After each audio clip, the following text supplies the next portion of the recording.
Hello students, कैसे आप। Welcome to my YouTube channel physics style. आज जो हम टॉपिक पढ़ने जा रहे हैं वो हमारे पास न्यूक्लियर डेंसिटी और न्यूक्लियर साइज़ क्या होती है। तो सबसे पहले हम बात कर ले कि न्यूक्लियर साइज़ क्या होती है। तो देखिए, जो न्यूक्लियर जो साइज़ होती है, सबसे पहले जो न्यूक्लियर की जो साइज़ थी किसने बताया था? रदरफोर्ड ने। ठीक है, रदरफोर्ड ने बताया था कि अल्फ़ा पार्टिकल स्कैटरिंग एक्सपेरिमेंट, जो मोस्ट इंपॉर्टेंट जो एक्सपेरिमेंट था उसके द्वारा बताया गया था कि जो न्यूक्लियर की साइज़ कितनी होनी चाहिए। ठीक है, तो वहाँ पर उन्होंने ये बताया था कि जैसे हमारे पास कोई न्यूक्लियस होता है और वहाँ से अल्फ़ा पार्टिकल ऐसे आ रहे हैं, तो इससे पहले ही अल्फ़ा पार्टिकल से पहले ही थोड़ी डिस्टेंस होती है आर नोट। ठीक है, डिस्टेंस ऑफ क्लोजेस्ट अप्रोच, यहाँ से वो डेविएट हो जाते हैं 180 डिग्री पे। ठीक है, तो यहाँ पर कुछ अल्फ़ा पार्टिकल ऐसे निकल जाते हैं। तो उन्होंने ये बताया था कि यहाँ पर जो भी अल्फ़ा पार्टिकल्स होते हैं वो स्कैटर्ड हो जाते हैं 180 डिग्री पे। कुछ अल्फ़ा पार्टिकल स्मॉल 90 डिग्री पे और कुछ अल्फ़ा 90 डिग्री से ज़्यादा पे स्कैटर्ड हो जाते हैं। तो वहाँ पर उन्होंने ये बताया था न्यूक्लियर की साइज़ कितनी होनी चाहिए। ठीक है, तो यहाँ पर ये था कि न्यूक्लियर की साइज़ जो है, volume of the nucleus is directly proportional to the mass number. यानी न्यूक्लियस का जो वॉल्यूम होता है किसके डायरेक्टली प्रोपोर्शनल होता है? मास नंबर के डायरेक्टली प्रोपोर्शनल होता है। तो volume is directly proportional to the mass number, यानी जितना ज़्यादा उसका मास होगा, मास नंबर जितना ज़्यादा होगा, न्यूक्लियस जितने ज़्यादा होंगे उतना ही उसका ज़्यादा वॉल्यूम होगा। ओके, तो देखिए यहाँ पर जो वॉल्यूम होगा उसका ये होता है 4/3 पाई आर की power 3 directly proportional to the A. ठीक है, ये वॉल्यूम होता है। तो यहाँ से हम इसकी वैल्यू निकालेंगे। ये आपके पास जो वैल्यू होगी ये कॉन्स्टेंट वैल्यू है। ठीक है, तो यहाँ से इसको हम हटा रहे हैं तो ये लिखेंगे आर, और ये जो आपके पास प्रोपोर्शनल है इसको डायरेक्टली प्रोपोर्शनल को हम लिखेंगे आर नोट, और यहाँ ए। अब ये जो आपके पास वैल्यू आ रही है इसको हमने ऐसे लिखा, आर डायरेक्टली ए की पावर 1/3 हो गया इधर आके पावर, और इस प्रोपोर्शनल को हटाने के लिए हमने आर नोट और इसकी पावर कितनी बन गई? 1/3। ओके, तो ये हमारे पास एक फार्मूला आ गया, r is equal to r nought a की पावर 1/3। ओके, तो यहाँ पर इसका मीन्स होगा कि आर नोट जो होता है हमारे पास ये एक एम्पिरिकल कांस्टेंट है, एम्पिरिकल कांस्टेंट। ओके, और इसकी जो वैल्यू होती है, इट्स वैल्यू इज, इसकी वैल्यू कितनी होती है? 1.2 10 की पावर -15 मीटर। ठीक है, ये इसकी वैल्यू होती है 1.2 10 की पावर -15 मीटर। ये यहाँ से आई है। ये वैल्यू ऐसे है कि जब इसको कम्प्लीटली एक्सपेरिमेंट करके और तब लिखा गया है कि 1.2 10 की पावर -15 मीटर होती है। अब बात ये होती है कि यहाँ पर जो ए होता है, डिफरेंट एलिमेंट्स जो होते हैं उसके लिए वैल्यू जो होती है ए की क्या होती है? डिफरेंट होती है एलिमेंट्स के लिए। तो इसका मतलब यहाँ पर जो आपके पास जो न्यूक्लियस होगा, यानी न्यूक्लियस की जो साइज़ होगी वो भी क्या होगी? डिफरेंट एलिमेंट के लिए डिफरेंट होगी। ठीक है, तो इसका मीन्स आप ये समझ गए कि जितना ज़्यादा उसका यानी मास नंबर जितना ज़्यादा, न्यूक्लियन ज़्यादा होंगे, उसका वॉल्यूम उतना ही क्या होगा? ज़्यादा होगा। ओके, तो ये तो हमारे पास है न्यूक्लियर साइज़। अब नेक्स्ट हम पढ़ने जा रहे हैं यहाँ पर न्यूक्लियर डेंसिटी। देखिए न्यूक्लियर डेंसिटी क्या होती है। तो न्यूक्लियर जो डेंसिटी होती है हमारे पास, न्यूक्लियर साइज़ जो कंप्लीट होगी आपकी, न्यूक्लियर डेंसिटी क्या होती है? आपको पता है कि जो डेंसिटी जो होती है, सिंपल रूप में जो हम लिखते हैं डेंसिटी को, क्या लिखते हैं? मास बटे में वॉल्यूम, यानी रो इजिकल टू मास बटे में वॉल्यूम। ठीक है, ये वाली होती है, इसका फार्मूला होता है। अगर हम किसका निकाल रहे हैं? न्यूक्लियर के लिए निकाल रहे हैं, तो यहाँ पर जो वैल्यू आएगी उसकी क्या आएगी अपने पास? डेंसिटी हम निकालेंगे यहाँ से, density, density is equal to mass of nucleus, और यहाँ पर हो जाएगा उसके वॉल्यूम ऑफ न्यूक्लियस,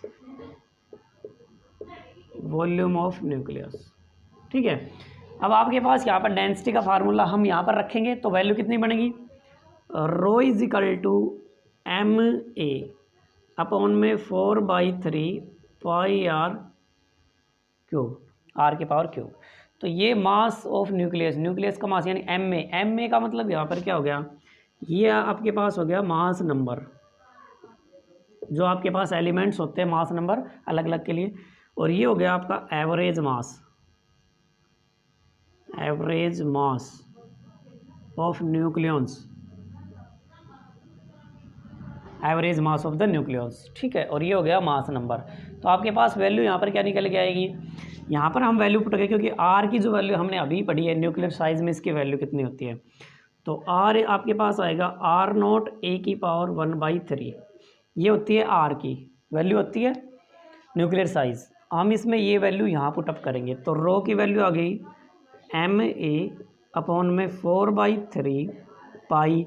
आर की वैल्यू ये है तो हम रखेंगे r0 a⁻1/3 और इसकी पावर कितनी हो जाएगी 3 हो जाएगी। ठीक है, अब देखिए नेक्स्ट हमारे पास यहाँ पर क्या होगा। अब ये जो आपके पास है 3 को हम यहाँ ऊपर लेके जा सकते हैं। ओके, तो ये हो जाएगा रो = r0 की पावर तो 3 हो जाएगा और जो a है 3 से कैंसिल हो जाएगा, यानी a⁻1/3 इंटू में 3 है, 3 से 3 क्या हो जाएगा कैंसिल, तो क्या बचेगा आपके पास a बचेगा। ओके, तो यहाँ पर हम वैल्यू रख रहे हैं 3 को ऊपर लेके जा रहे हैं तो ये बन जाएगा 3ma।